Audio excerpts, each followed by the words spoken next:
Today I get one of the weirdest client requests ever and build one of the largest tables ever. For me. That's awesome. Thank you Shopify for sponsoring this video. More on that later.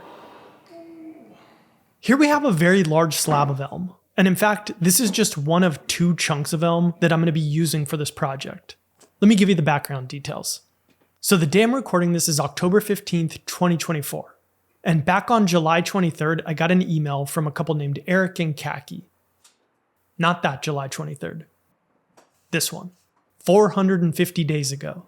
And long story short, the email said, "Hi, can you build us a big table? Sincerely, Eric and Kaki." And I replied, "Sure. Warmest regards and endless gratitude. Chris." Now the reason there's such a large gap between when they contacted me and me finally building their piece is that they contacted me while they were in the middle of remodeling. And if you've ever done a remodel, then you'll know that things tend to take longer than anticipated. And I feel for Eric and Kaki because living in the middle of a construction zone for a year isn't fun. But this huge gap ended up being a blessing in disguise for this project because there were a lot of ideas and a lot of things changed along the way. Here's the situation. The piece I'm building is going to be for a breakfast nook. Now, when I think of a nook, I think of a cozy little corner. And so does Google. And typically you'd use a table with, like a 36-inch diameter. But in Eric and Kaki's breakfast nook, that ain't going to work. Because their nook is absolutely massive. In fact, I don't even think we can legally call it a nook. So let's say a breakfast alcove. Or pit? Bay. Breakfast bay, let's go with that. And in their breakfast bay, they need a unique solution. So let me just give you the quick summary version of where we landed after many, many months of sporadically emailing back and forth. Their goal was to maximize seating in the breakfast bay. So the obvious solution, a square, maybe with a radius here. But this was never really a serious consideration, I think for a couple reasons. First, they obviously have a big kitchen, but this corner still sticks out pretty far and, it just kind of visually feels obtrusive. So then the idea of rounding off some of the sharp corners came up. We already put a radius here. What about another one here? And rounding off these corners would also make getting in and out a little easier. And long story short, what we ended up with was a lemon. So that was the plan.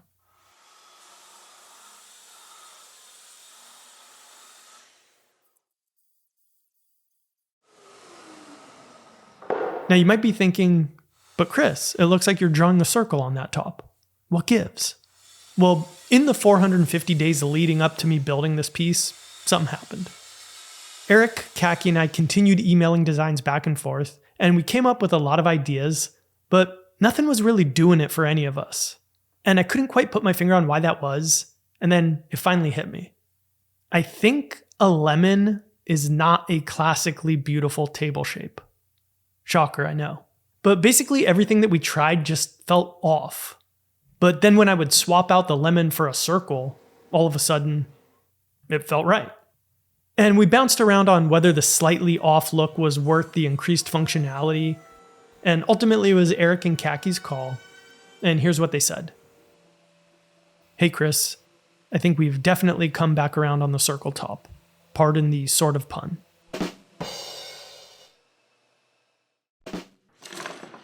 Okay, I'm going to come back to that decision and why I think it's the right one in a minute. But first I want to address the other issue that I'm running into with this project. Size. Simply put, this thing is freaking big. Going back to that 36-inch diameter table, that's a smallish eating table, best for 2 people. But if you had to, on rare occasions, you could cram in 4. You'd be rubbing elbows, but you could do it.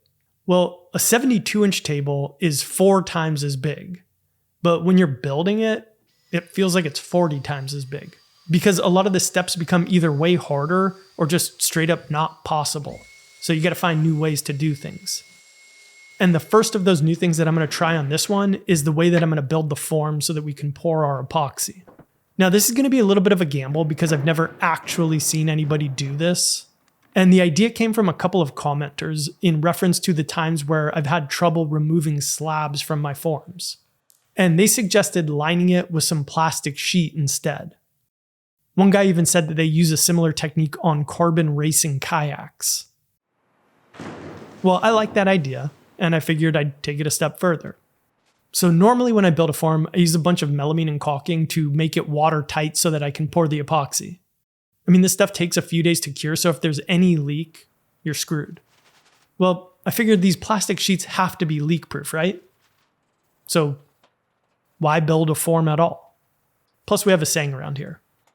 If it's good enough for carbon racing kayaks, it's good enough for tables. Okay, yeah, maybe I photoshopped that in.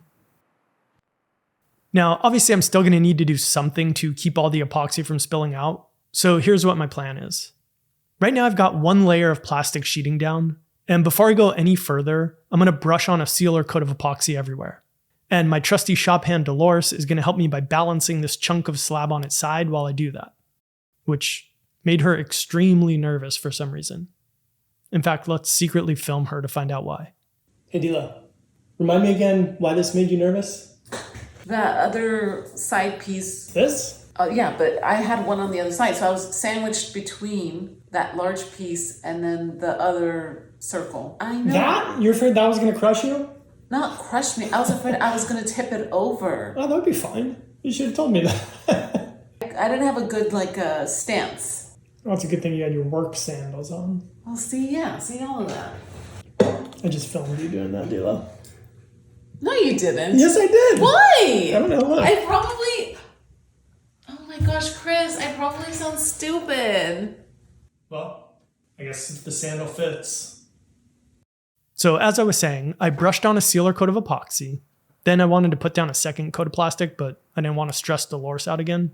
So I just balanced it on end. And this seemed kind of sketchy, so I just leaned it on the wall instead. Also, she wasn't here because this was actually the next day.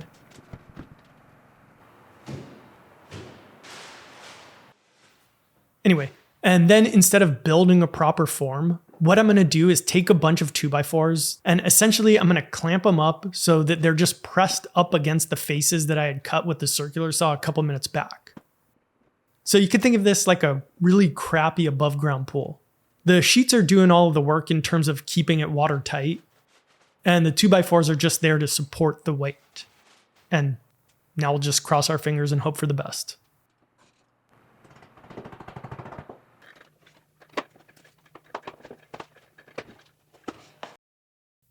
Okay, so Eric and Kaki decided to go with a circle instead of a lemon, basically favoring looks over function.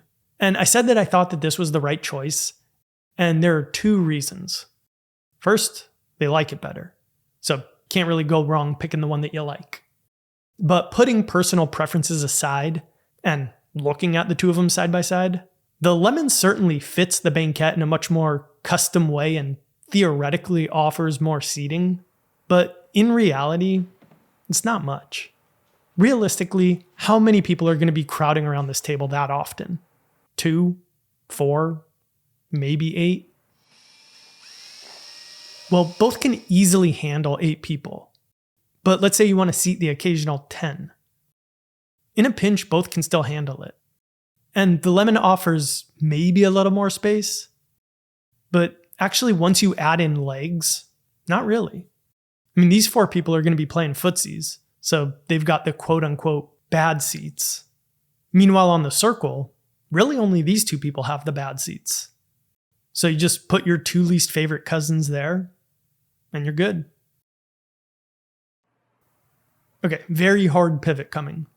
I'm about to show some slow motion shots of popping bubbles in the epoxy, and apparently some people can get grossed out by this. So if that's you, go ahead and close your eyes, and I'll tell you when it's safe to open them. And for everybody with your eyes still open, if you're enjoying this video, do me a favor and give it a like. And if you're new here, hit the subscribe button. It's free for you, and it means a lot to me, and I really do appreciate it. And for anybody who leaves a comment on this video to let me know that you watched at least this far, sneak the word trypophobia into your comment. Or if that's too long, type great, as in slow motion bubbles are great. You can open your eyes now.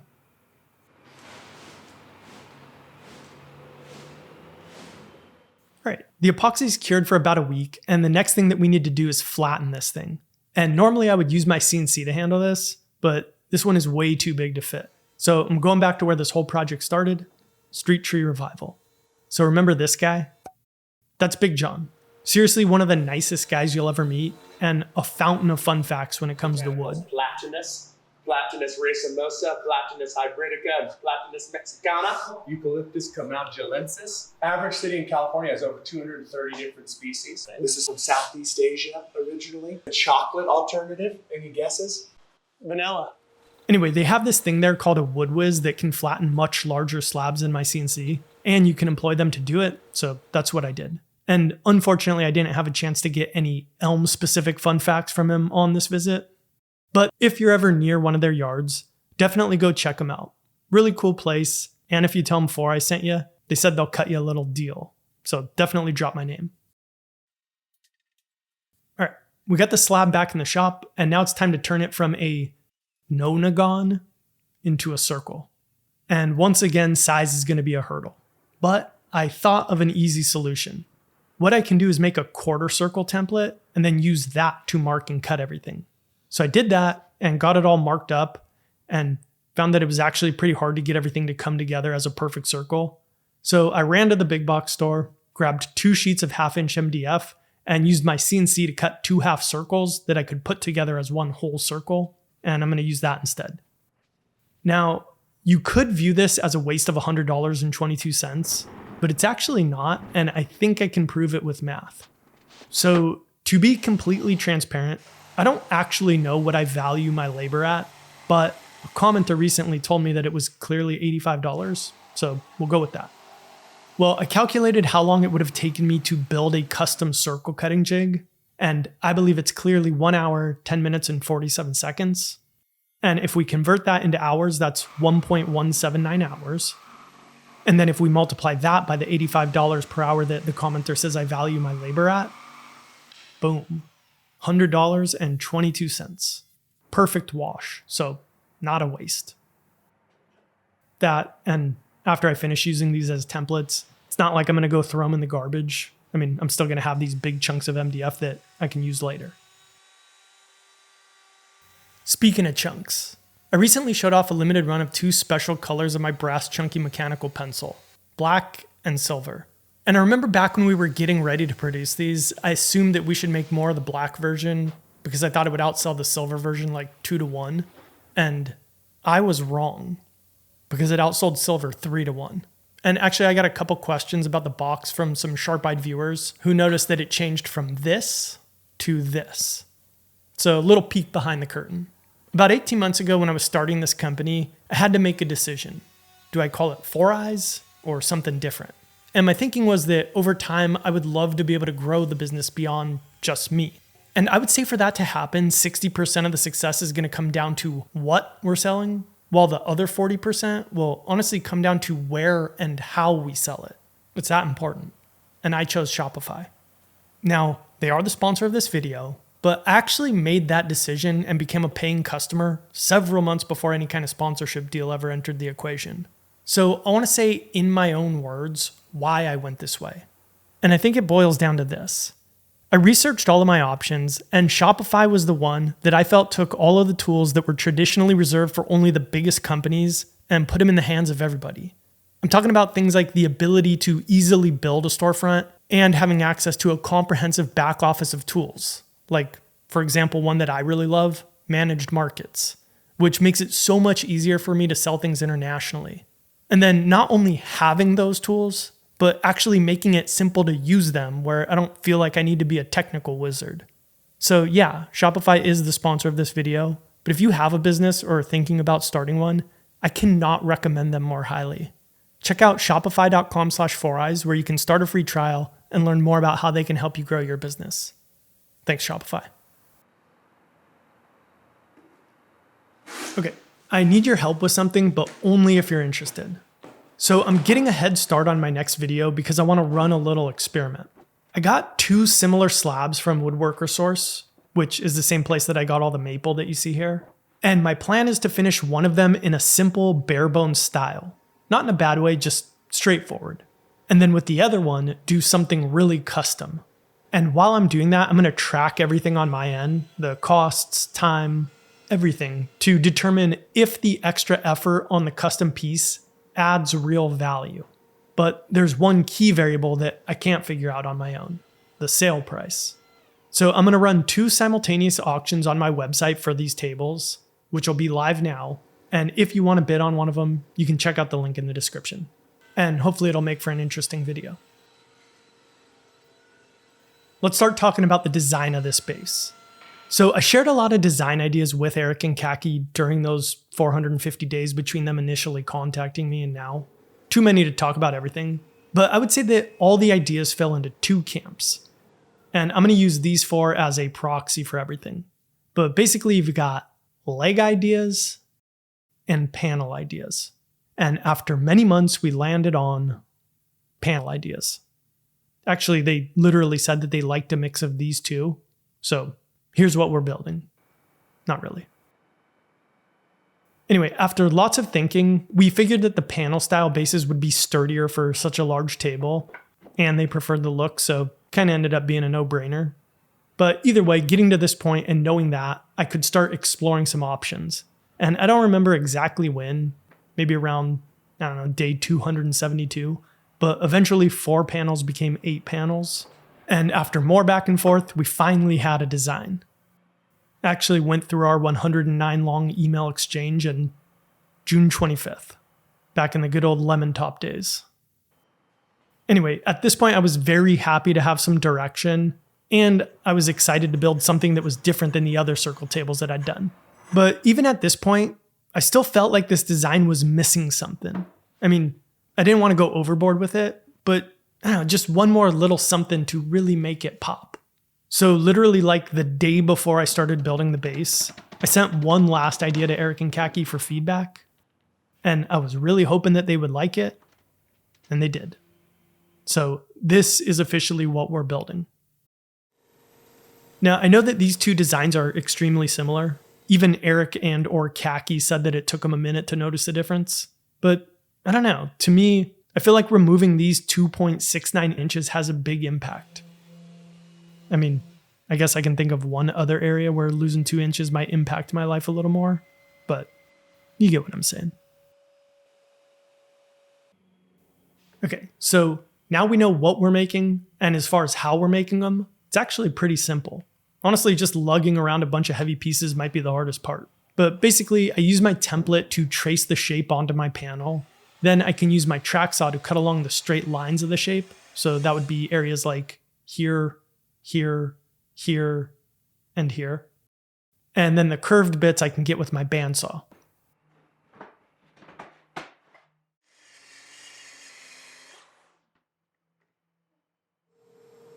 Now, the important thing here is to cut as close as you can to the line without cutting inside of it. So I guess like the opposite of what they would teach you in kindergarten. Stay outside the line, not inside. And also, this is why you should pull your kids out of school immediately. Nothing but bad life advice. Now, here I've got my template clamped onto my panel, and at this point it's going to be a bunch of routing to essentially copy the shape of the template onto the panel. And again, none of this is hard, it's just time-consuming and dusty. Each panel is about 2.5 inches thick, and each pass that I take with my router removes about 1/8 of an inch. So that's each time I turn this little dial. And I basically just have to keep going around, working my way lower and lower until eventually the router can't reach any lower. And doing that left me with 0.6465 inches that I can't reach. So I have 3 options. 1, you can flip the whole thing over, attach the template, and nibble your way down again. But the chances of everything lining up perfectly where they meet is not great, so that's a bad solution. Something they'd try to teach you at school. 2, switch from a template bit to a flush trim bit, flip the piece over and cut. Or 3, same thing as 2, but do it at a router table instead of using a handheld router. And 2 and 3 are both good solutions. But basically what's going on is once you get to this point, you just can't nibble away anymore. You have to remove the rest of the material in one pass. And I personally prefer to do this on a table, but both work. And that's it. I've got a panel. Now I just have to do the same thing 7 more times. Okay. The first touch-up epoxy that we did is dry, and now we can do a bit of rough sanding to clean things up. And then we can flip everything over. Now, I knew that this thing was going to be heavy, but I didn't realize it was going to be laughably heavy. I think this smirking is me like recalibrating myself to what it feels like. If you're smart about it though, it's still definitely doable. I just can't do what I normally do, which is flip the whole thing while it's up on my table. And honestly, I probably shouldn't be doing that either. The one in this clip is a 60-inch slab on top of a 37-inch table, so that's 7'11". But yeah, no more. I feel like this is a matter of when I drop one, not if. But now that I've got it flipped, we're going to do two things. First is put a roundover profile on the underside of the top edge. And then I'm going to cut in some recesses, which will eventually allow us to attach the legs and the top together. And I mean, for as much as flipping this table pushed my physical limitations to their max, figuring out how to cut the recesses pushed my mental limitations to their max. Actually, I'm going to let in the moment Chris explain it, or at least try to explain it. Okay, let me see if I can explain this. So one of the most common questions that I get is, why don't you just do that on your CNC? And I mean, people are kind of right. Most of the stuff that I do, I probably could find a way to do on the CNC. But the main reason that I don't is honestly because I think it would be kind of boring to watch. So I do it for you guys. With that said, I don't think there's ever been a time that I've wished more that I could be using my CNC for what I'm doing, but I can't. So here's what's going on. So I've got the 8 panels that I eventually need to attach to the table, right? And to do that, I'm going to make mounting plates, which will attach to the legs, and then those are going to attach to the table.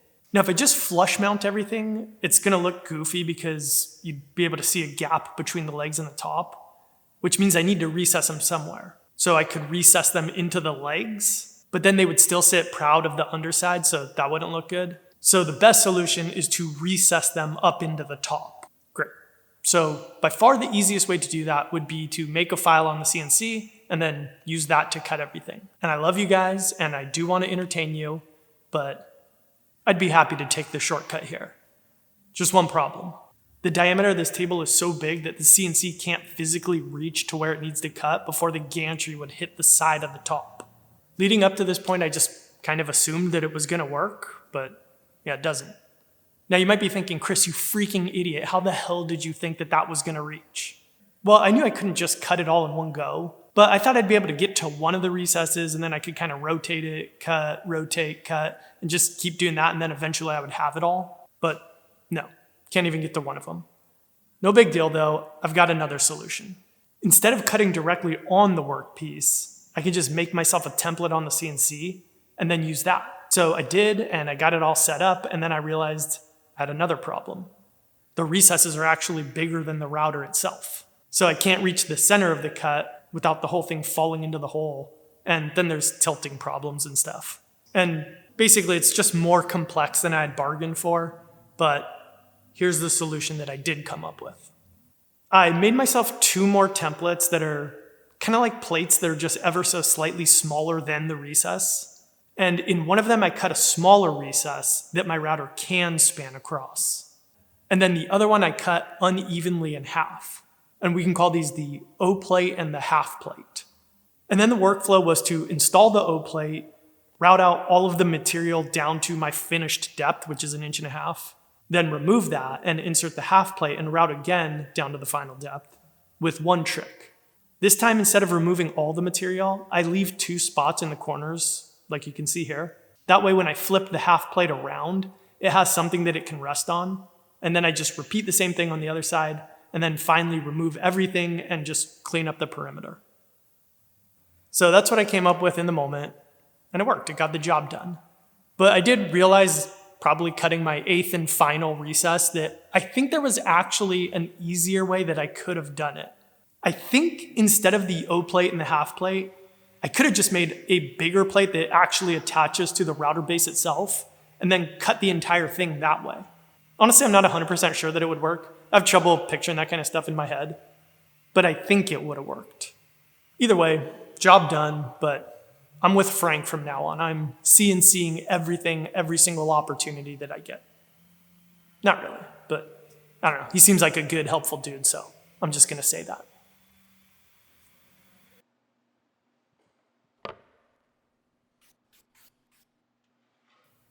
Hey, real quick, I want to apologize for something.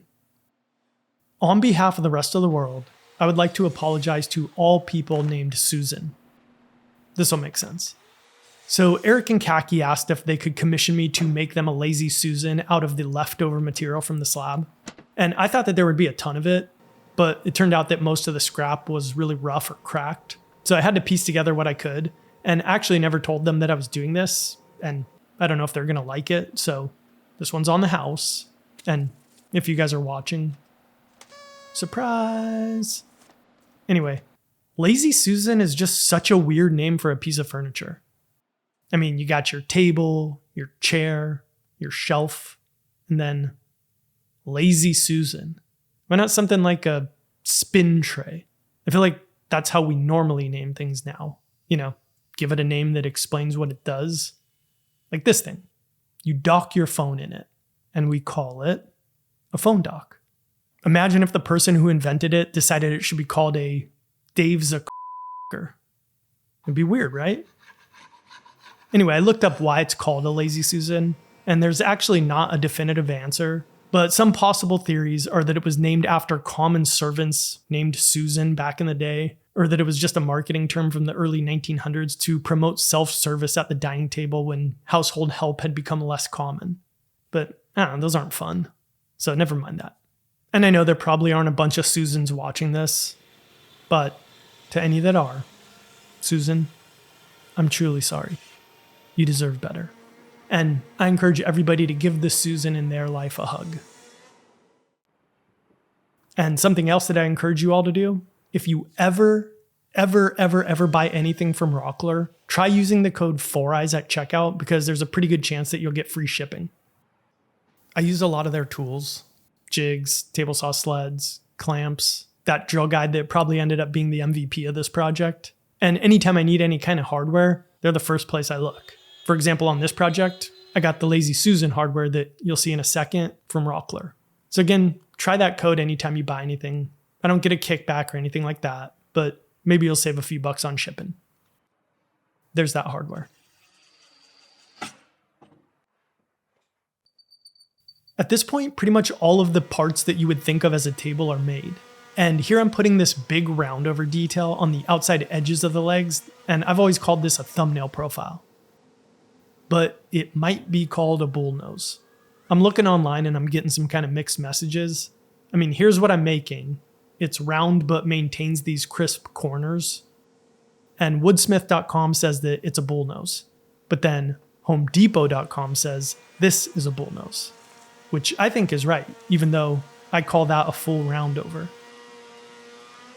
And I tried doing a Google image search for wood thumbnail profile, and mostly what I get are images of bits like this, though I did get a recommendation for this video, which is clearly the exact thing that I'm making.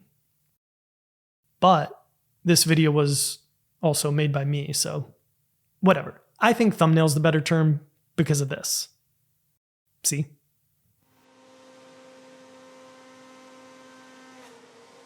Either way, the point is, the top has been shaped, the legs have been shaped, and now we need to connect everything. So you already know how we're doing it, but I'm actually going to switch up the way that I make the plates. Typically, I would use aluminum for this, which works great. But I wondered if it was overkill, and if wood could actually do the job just as well. Now, you may or may not already know this, but most wood is simultaneously very strong and very brittle. Basically, if it's compression or if the force is being applied along the grain like you see here, it's very strong. But if the force goes across the grain, it's brittle. Well, the way that the plates are going to attach will be like this. So if these plates get pressure this way, they'll be fine. But if they get pressure this way, I'm a little worried. So my solution is going to be to use plywood, which is made of alternating laminates of wood with each layer perpendicular to the last, making them very strong no matter which way the pressure is applied. Here you can see me testing that before I commit, and it's making the whole workbench lift. So I have no doubt that these are going to be very strong, but Just for fun, I wanted to see how strong 1/2-inch Baltic birch plywood is compared to the 1/8-inch aluminum that I would normally use. And in a sheet this size, the plywood is actually about 10 times as strong. In fact, even if you bump up the aluminum to 1/4 inch thick, the plywood's still about 1.4 times as strong. So long story short, I've changed my opinion on this. I think for smaller brackets where you don't have as much space, aluminum is probably the way to go. But for large mounting plates like I'm using here, I think plywood is perfect. Okay, so their banquette, right, is going to be, it was like this. So, an L that comes around like this, right? Yeah. So that means you'll be able to see the table best here. So we'll call that like the front side of the table.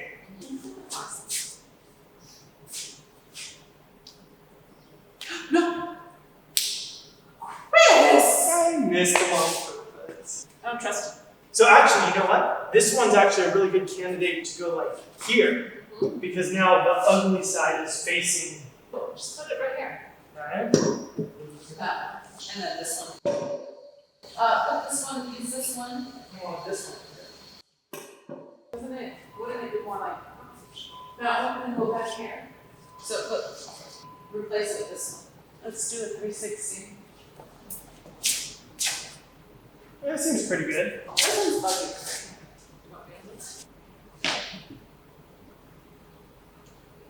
Good? I think so. We're good. And then because it would have been a real shame to have done all that work for nothing, Dolores labeled everything for me. And then we decided to see if she still got her high school, I guess, Sharpie twirling skills. And she's lost it.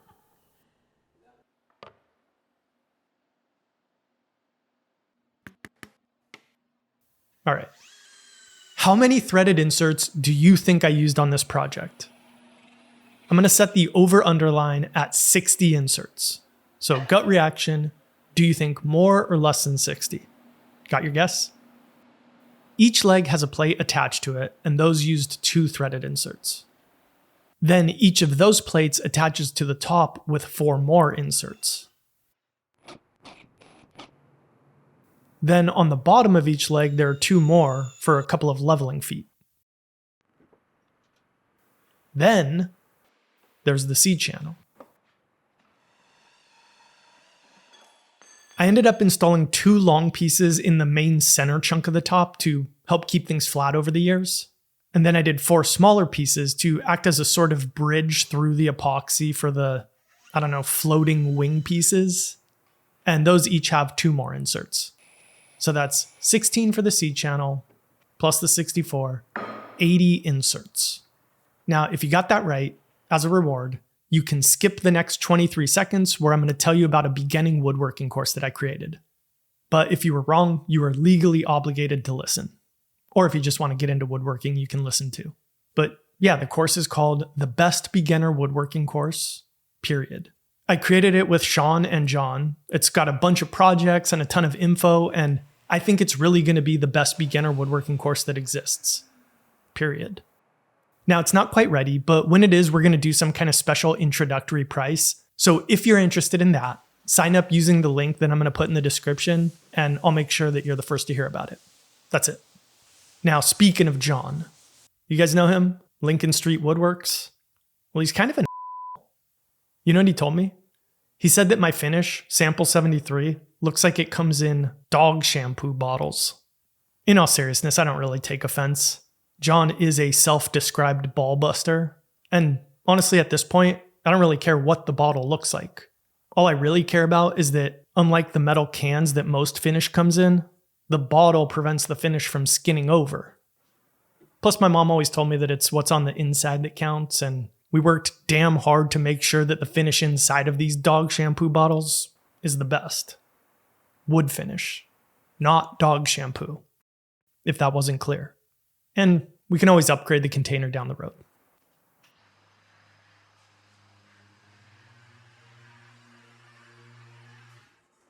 I always like to wrap up each project with a few notes to my future self to help me improve for the next one. And I don't normally share them, but I think I will this time. So here they are. Overall, I think that this one turned out great. But having 8 independent legs rather than 8 legs joined together has its benefits and drawbacks. It makes for an easier build and easier transporting, but it makes things like assembly and leg leveling quite a bit harder. So that's something to keep in mind. Aesthetically, again, I'm very happy, but if I could keep iterating on the design, I think I would push further on this cutout area. That way it would be a little bit more visible from some higher angles. And then here's the biggest takeaway. I've done a handful of 60-inch diameter tables at this point, but this was my first 72-inch diameter table. So, to future Chris, do not fool yourself into thinking that a 72-inch table is only a little bigger and a little harder. It's actually about 44% bigger and at least that much harder. And that doesn't mean that you can't do it, but be realistic. It's not going to be 3 hours of extra work. It's going to be 30 hours of extra work. So plan and charge accordingly. In other words, size matters. Thanks for watching, and I'll see you in the next one.